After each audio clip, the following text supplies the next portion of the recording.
नमस्कार। बोलती कहानियों में आपका स्वागत है। आज सुनाते हैं मुंशी प्रेमचंद्र द्वारा लिखी कहानी सौभाग्य के कोड़े। और आप सभी से एक अनुरोध कि हमारे चैनल को सब्सक्राइब कर लें और बेल आइकन को प्रेस करना ना भूलें। चलिए कहानी शुरू करते हैं।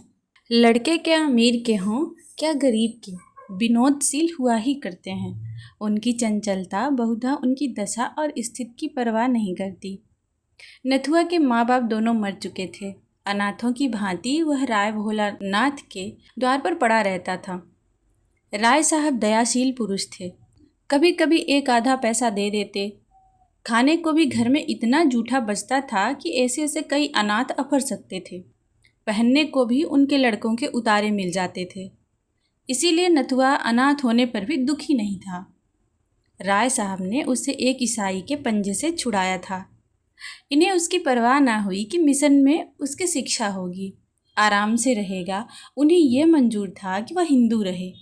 अपने घर के जूठे भोजन को मिशन के भोजन से कहीं पवित्र समझते थे। उनके कमरों की सफाई मिशन की पाठशाला की सफाई से कहीं बढ़कर थी। हिंदू रहे चाहे जिस दशा में रहे।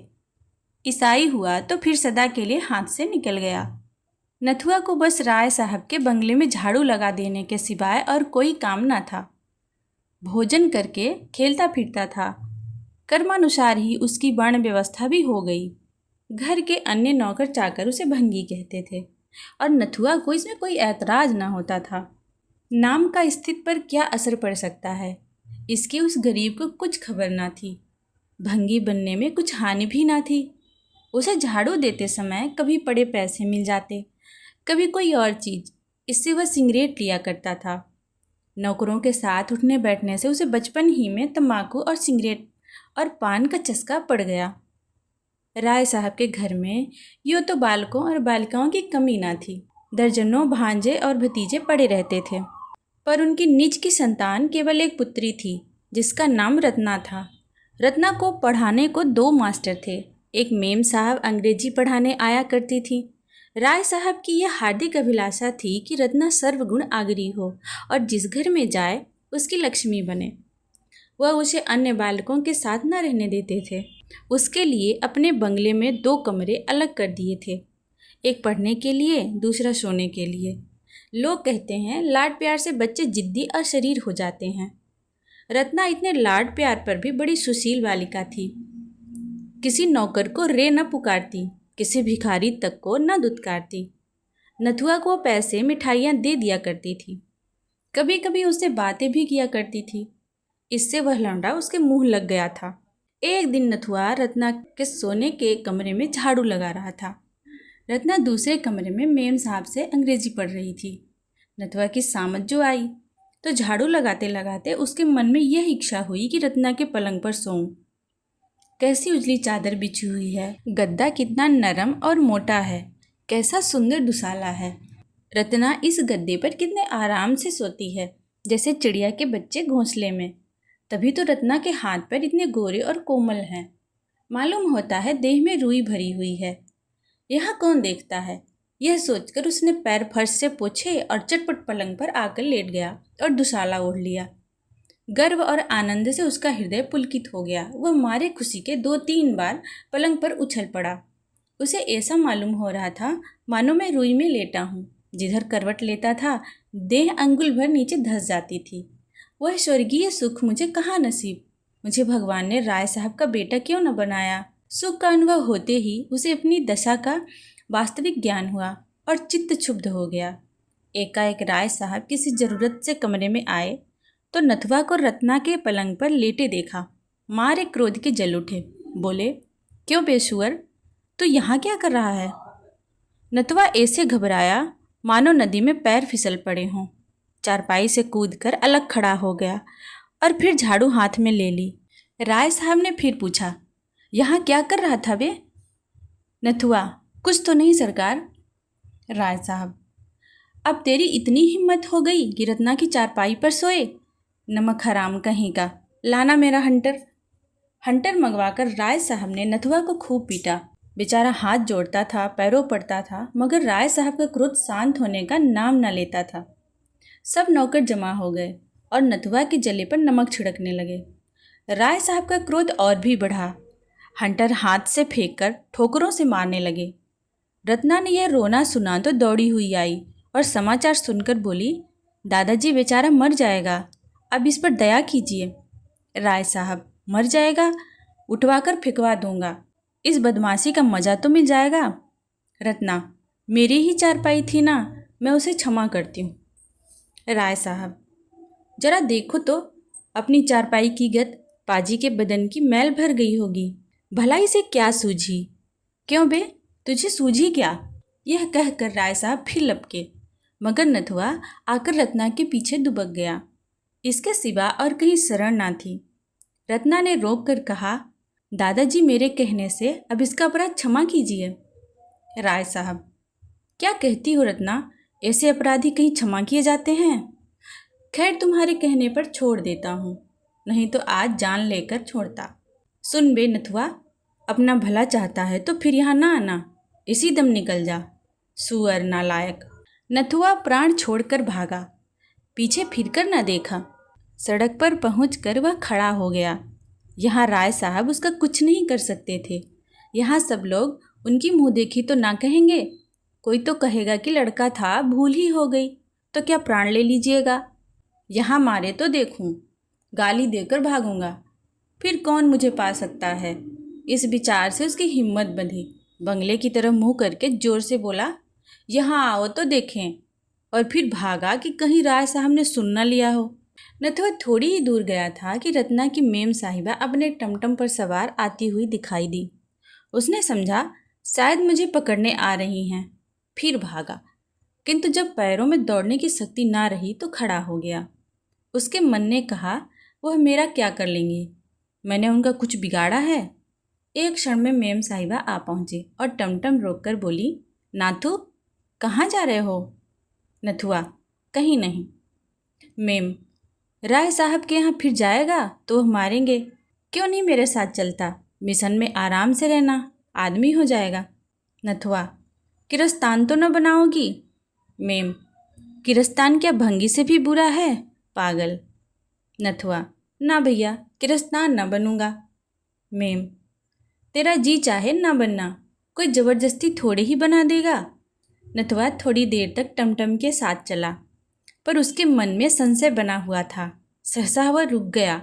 मेम साहिबा ने पूछा, क्यों, चलता क्यों नहीं?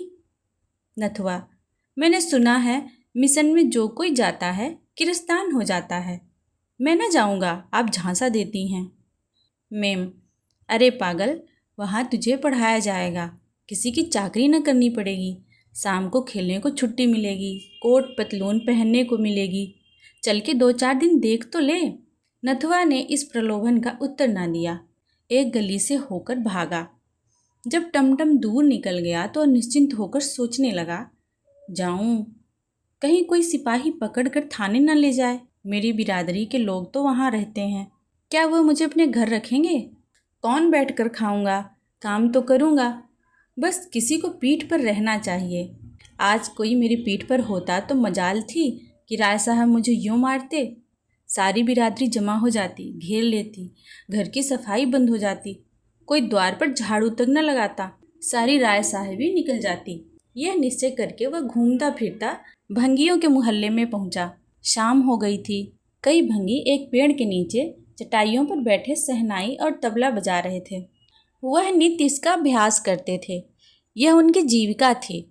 गान विद्या की यहाँ जितनी छेछा लेदर हुई है उतनी और कहीं ना हुई होगी। नथुआ जाकर वहाँ खड़ा हो गया। उसे बहुत ध्यान से सुनते देखकर एक भंगी ने पूछा, कुछ गाता है? नथुआ, अभी तो नहीं गाता, पर सिखा दोगे तो गाने लगूंगा। भंगी, बहाना मत कर, बैठ, कुछ गाकर सुना, मालूम तो हो कि तेरे गला भी है या नहीं, गला ही न होगा तो क्या सीखेगा। नथुआ मामूली बाजार के लड़कों की तरह कुछ न कुछ गाना जानता ही था। रास्ता चलता तो कुछ न कुछ गाने लगता था। तुरंत गाने लगा। उस्ताद ने सुना, जौहरी था, समझ गया यह कांच का टुकड़ा नहीं। बोला, कहाँ रहता है? नथुआ ने अपनी राम कहानी सुनाई। परिचय हो गया, उसे आश्रय मिल गया और विकास का वह अवसर मिल गया जिसने उसे भूमि से आकाश पर पहुंचा दिया।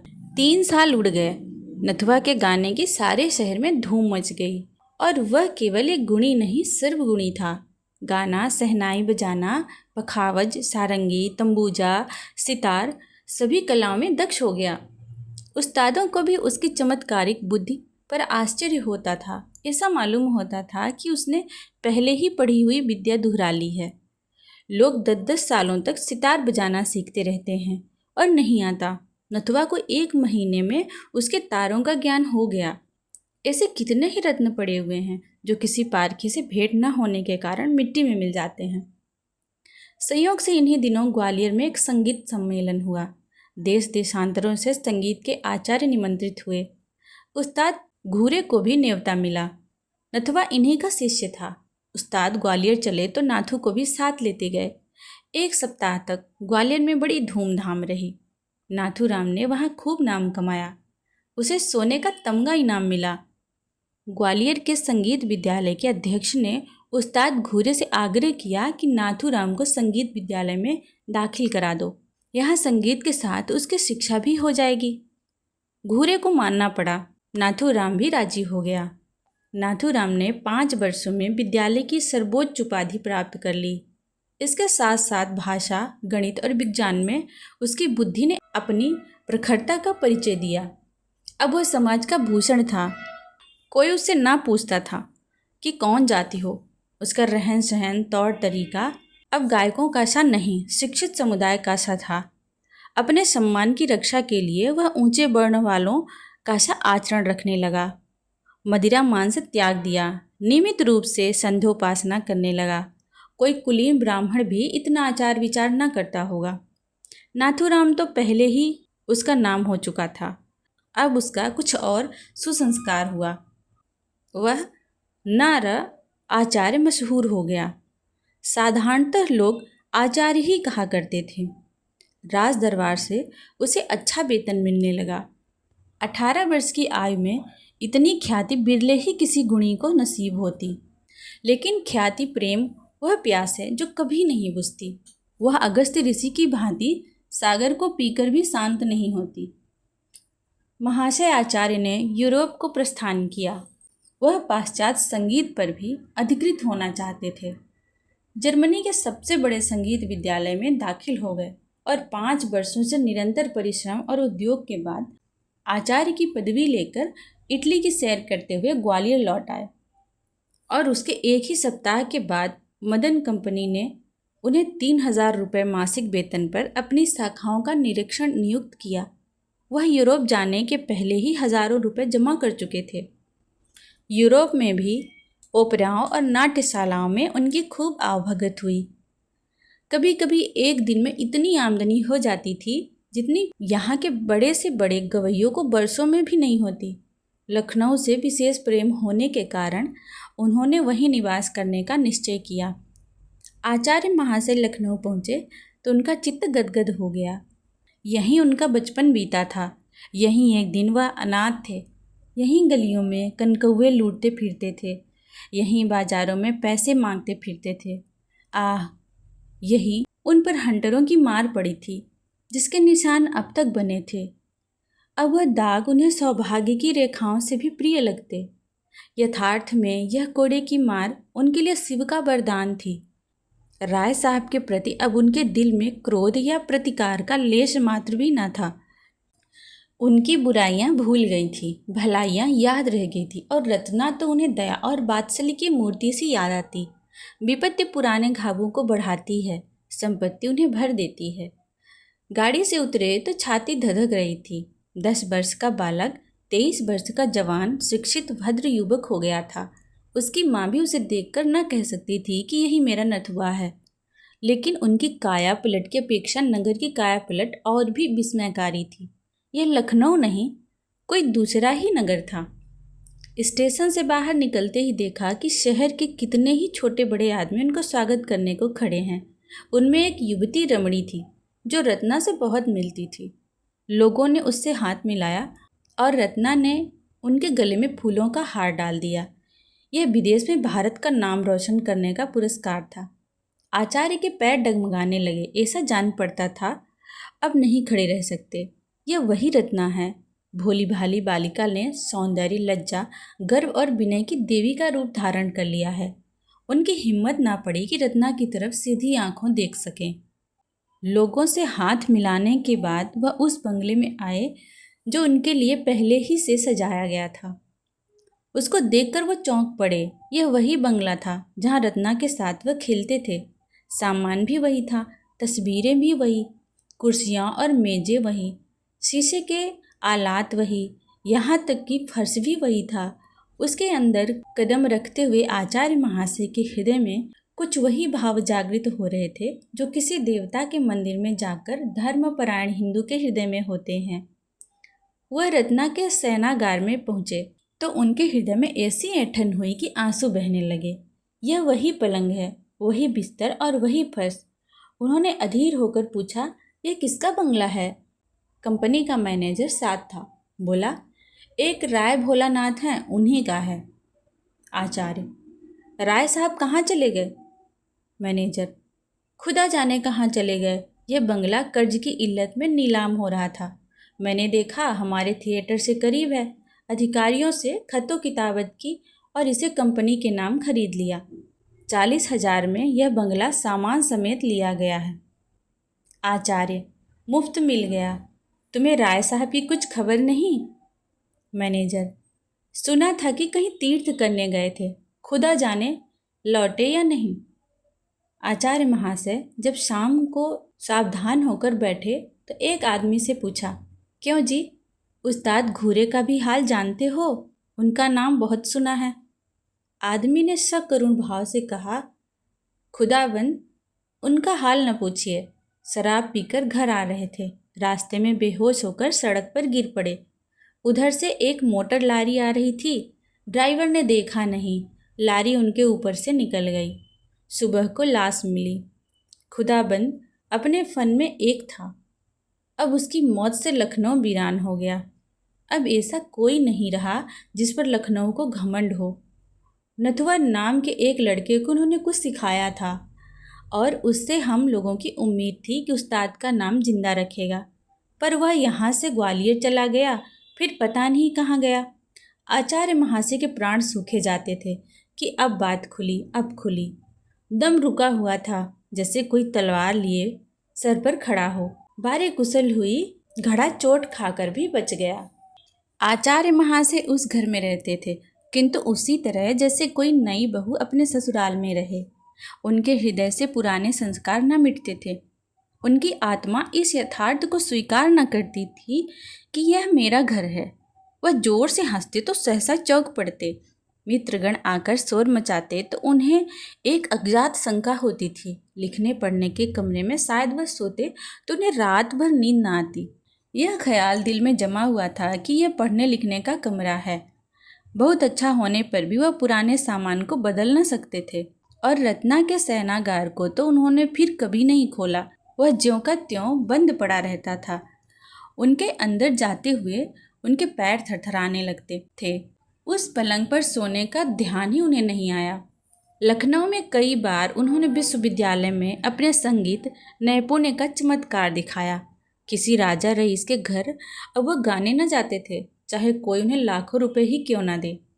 यह उनका प्रण था। लोग उनका अलौकिक गान सुनकर अलौकिक आनंद उठाते थे। एक दिन प्रातःकाल आचार्य महाशय संध्या से उठे थे कि राय भोलानाथ उनसे मिलने आए। रत्ना भी उनके साथ थी। आचार्य महाशय पर रौब छा गया। बड़े बड़े यूरोपीय थिएटरों में भी उनका हृदय इतना भयभीत ना हुआ था। उन्होंने जमीन तक झुककर राय साहब को सलाम किया। भोलानाथ उनकी नम्रता से कुछ विस्मित से हो गए। बहुत दिन हुए जब लोग उन्हें सलाम किया करते थे। अब तो जहाँ जाते थे हंसी उड़ाई जाती थी। रत्ना भी लज्जित हो गई। राय साहब ने कातर नेत्रों से इधर उधर देखकर कहा, आपको ये जगह तो पसंद आई होगी। आचार्य, जी हाँ, इससे उत्तम स्थान की तो मैं कल्पना ही नहीं कर सकता। भोलानाथ, यह मेरा ही बंगला है, मैंने ही इसे बनवाया और मैंने ही इसे बिगाड़ भी दिया। रत्ना ने झेपते हुए कहा, दादाजी, इन बातों से क्या फ़ायदा? भोला, फ़ायदा नहीं है बेटी, नुकसान भी नहीं। सज्जनों से अपनी विपत्ति कहकर चित्त शांत होता है। महाशय, ये मेरा ही बंगला है, या यूँ कहिए कि था। 50,000 सालाना इलाके से मिलते थे। कुछ आदमियों की संगत में मुझे सट्टे का चस्का पड़ गया। 2-3 बार ताबड़तोड़ बाजी हाथ आई। हिम्मत खुल गई, लाखों के बारे न्यारे होने लगे, किंतु एक ही घाटे में सारी कसर निकल गई। बधिया बैठ गई, सारी जायदाद खो बैठा। सोचे 25 लाख का सौदा था। कौड़ी चित्त पड़ती तो आज इस बंगले का कुछ और ही ठाठ होता। नहीं तो अब पिछले दिनों को याद करके हाथ मलता हूँ। मेरी रत्ना को आपके गाने से बड़ा प्रेम है। जब देखो आप ही की चर्चा किया करती है। इसे मैंने बीए तक पढ़ाया। रत्ना का चेहरा शर्म से लाल हो गया। बोली, दादाजी, आचार्य महाशय मेरा हाल जानते हैं, उनको मेरे परिचय की जरूरत नहीं है।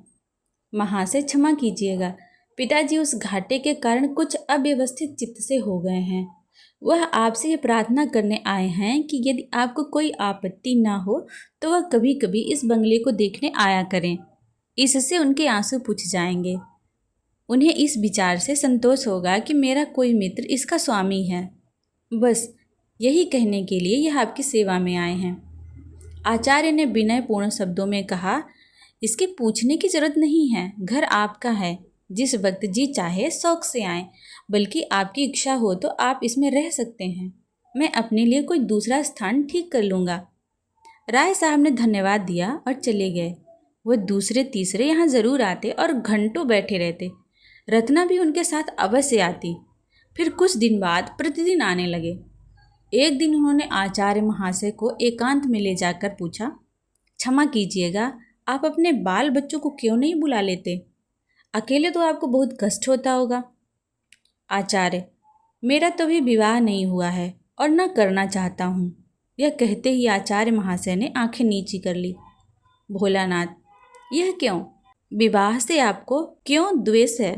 आचार्य, कोई विशेष कारण तो नहीं बता सकता, इच्छा ही तो है। भोला, आप ब्राह्मण हैं? आचार्य जी का रंग उड़ गया। सशंक होकर बोले, यूरोप की यात्रा के बाद वर्ण भेद नहीं रहता। जन्म से चाहे जो कुछ हूँ, कर्म से तो शूद्र ही हूँ। भोलानाथ, आपकी नम्रता को धन्य है। संसार में ऐसे सज्जन लोग भी पड़े हुए हैं। मैं भी कर्मों ही से वर्ण मानता हूँ। नम्रता, शील, विनय, आचार, धर्मनिष्ठा, विद्या, प्रेम, यह सब ब्राह्मणों के गुण हैं और मैं आपको ब्राह्मण ही समझता हूँ। जिसमें यह गुण नहीं वह ब्राह्मण नहीं, कदापि नहीं। रत्ना को आपसे बड़ा प्रेम है। आज तक कोई पुरुष उसकी आंखों में नहीं जचा, किंतु आपने उसे वशीभूत कर लिया। इस धृष्टता को क्षमा कीजिएगा। आपके माता पिता? आचार्य, मेरे माता पिता तो आप ही हैं। जन्म किसने दिया यह मैं स्वयं नहीं जानता। मैं बहुत छोटा था, तभी उनका स्वर्गवास हो गया। राय साहब, आह, वह आज जीवित होते तो आपको देखकर उनकी गज भर की छाती होती। ऐसे सपूत बेटे कहाँ मिलते हैं। इतने में रत्ना एक कागज लिए हुए आई और राय साहब से बोली, दादाजी, आचार्य महाशय काव्य रचना भी जानते हैं। मैं इनकी मेज पर से यह उठा लाई हूँ। सरोजनी नायडू के सिवा ऐसी कविता मैंने और कहीं नहीं देखी। आचार्य ने छिपी हुई निगाहों से एक बार रत्ना को देखा और झेपते हुए बोले, यूं ही कुछ लिख लिया था, मैं काव्य रचना क्या जानूं। प्रेम में दोनों बिहल हो रहे थे। रत्ना गुणों पर मोहित थी, आचार्य उसके मोह के वशीभूत थे। अगर रत्ना उनके रास्ते में ना आती तो कदाचित वह उससे परिचित भी ना होते। किंतु प्रेम की फैली हुई बाहों का आकर्षण किस पर न होगा। ऐसा हृदय कहाँ है जिसे प्रेम जीत ना सके। आचार्य महाशय बड़ी दुविधा में पड़े हुए थे। उनका दिल कहता था कि जिस क्षण रत्ना पर मेरी असलियत खुल जाएगी उसी क्षण वह मुझसे सदैव के लिए मुंह फेर लेगी। वह कितनी ही उदार हो, जाति के बंधन को कितना ही कष्टमय समझती हो, किंतु उस घृणा से मुक्त नहीं हो सकती जो स्वभावतः मेरे प्रति उत्पन्न होगी। मगर इस बात को जानते हुए भी उनकी हिम्मत न पड़ती थी कि अपना वास्तविक रूप खोलकर दिखा दें। आह, यदि घृणा ही तक होती तो कोई बात न थी, मगर उसे दुख होगा, पीड़ा होगी, उसका हृदय विदीर्ण हो जाएगा। उस दशा में ना जाने क्या कर बैठे। उसे इस अज्ञात दशा में रखते हुए प्रणय पास को दृढ़ करना उन्हें परले सिरे की नीचता प्रतीत होती थी। यह कपट है, दगा है, धूर्तता है, जो प्रेमाचरण में सर्वथा निषिद्ध है। इस संकट में पड़े हुए वह कुछ निश्चय न कर सकते थे कि क्या करना चाहिए। उधर राय साहब की आमदोरफ्त दिनों दिन बढ़ती जाती थी। उनके मन की बात एक एक शब्द से झलकती थी। रत्ना का आना जाना बंद होता जाता था, जो उनके आशय को और भी प्रकट करता था। इस प्रकार 3-4 महीने व्यतीत हो गए। आचार्य महाशय सोचते, यह वही राय साहब हैं जिन्होंने केवल रत्ना की चारपाई पर जरा देर लेट रहने के लिए मुझे मारकर घर से निकाल दिया था। जब उन्हें मालूम होगा कि मैं वही अनाथ, अछूत, आश्रयहीन बालक हूँ, तो उन्हें कितनी आत्मवेदना, कितनी अपमान पीड़ा, कितनी लज्जा, कितनी दुराशा, कितना पश्चाताप होगा। एक दिन राय साहब ने कहा, विवाह की तिथि निश्चित कर लेनी चाहिए। इस लग्न में मैं इस ऋण से उऋण होना चाहता हूँ। आचार्य महाशय ने बात का मतलब समझकर भी प्रश्न किया, कैसी तिथि? राय साहब, यही रत्ना के विवाह की। मैं कुंडली का तो कायल नहीं, पर विवाह तो शुभ मुहूर्त में ही होगा। आचार्य भूमि की ओर ताकते रहे, कुछ न बोले। राय साहब, मेरी अवस्था तो आपको मालूम ही है। कुछ कन्या के सिवा और किसी योग्य नहीं हूँ। रत्ना के सिवा और कौन है जिसके लिए उठा रखता? आचार्य महाशय विचारों में मग्न थे। राय साहब, रत्ना को आप स्वयं जानते हैं। आपसे उसकी प्रशंसा करनी व्यर्थ है। वह अच्छी है या बुरी है, उसे आपको स्वीकार करना पड़ेगा। आचार्य महाशय की आंखों से आंसू बह रहे थे। राय साहब, मुझे पूरा विश्वास है कि आपको ईश्वर ने उसी के लिए भेजा है। मेरी ईश्वर से यही याचना है कि तुम दोनों का जीवन सुख से कटे। मेरे लिए इससे ज़्यादा खुशी की और कोई बात नहीं हो सकती। इस कर्तव्य से मुक्त होकर इरादा है कुछ दिन भगवत भजन करूं। गौण रूप से आप ही उस फल के भी अधिकारी होंगे। आचार्य ने अवरुद्ध कंठ से कहा, महाशय, आप मेरे पिता तुल्य हैं, पर मैं इस योग्य कदापि नहीं हूँ। राय साहब ने उन्हें गले लगाते हुए कहा, बेटा, तुम सर्वगुण संपन्न हो, तुम समाज के भूषण हो। मेरे लिए महान गौरव की बात है कि तुम जैसा दामाद पाऊँ। मैं आज तिथि आदि ठीक करके कल आपको सूचना दूंगा। यह कहकर राय साहब उठ खड़े हुए। आचार्य कुछ कहना चाहते थे, पर मौका ना मिला, या यूँ कहो कि हिम्मत ना पड़ी। इतना मनोबल ना था, घृणा सहन करने की इतनी शक्ति ना थी। विवाह हुए महीना भर हो गया। रत्ना के आने से पति गृह उजाला हो गया है और पति हृदय पवित्र। सागर में कमल खिल गया। रात का समय था। आचार्य महाशय भोजन करके लेटे हुए थे, उसी पलंग पर जिसने किसी दिन उन्हें घर से निकलवाया था, जिसने उनके भाग्य चक्र को परिवर्तित कर दिया था। महीना भर से वह अवसर ढूंढ रहे थे कि वह रहस्य रत्ना को बतला दूं। उनका संस्कारों से दबा हुआ हृदय यह नहीं मानता कि मेरा सौभाग्य मेरे गुणों ही का अनुग्रह है। वह अपने रुपयों को भट्टी में पिघलाकर उसका मूल्य जानने की चेष्टा कर रहे हैं, किंतु अवसर नहीं मिलता। रत्ना ज्यों ही सामने आ जाती, वह मंत्रमुग्ध से हो जाते हैं। बाग में रोने कौन जाता है? रोने के लिए तो अंधेरी कोठरी ही चाहिए। इतने में रत्ना मुस्कुराती हुई कमरे में आई। दीपक की ज्योति मंद पड़ गई। आचार्य ने मुस्कुराकर कहा, अब चिराग गुल कर दूं ना? रत्ना बोली, क्यों, क्या मुझसे शर्म आती है? आचार्य, हाँ, वास्तव में शर्म आती है। रत्ना, इसीलिए कि मैंने तुम्हें जीत लिया? आचार्य, नहीं, इसलिए कि मैंने तुम्हें धोखा दिया। रत्ना, तुम्हें धोखा देने की शक्ति नहीं है। आचार्य, तुम नहीं जानती, मैंने तुम्हें बहुत बड़ा धोखा दिया है। रत्ना, सब जानती हूँ। आचार्य, जानती हो मैं कौन हूँ? रत्ना, खूब जानती हूँ, बहुत दिनों से जानती हूँ। जब हम तुम दोनों इसी बगीचे में खेला करते थे, मैं तुमको मारती थी और तुम रोते थे।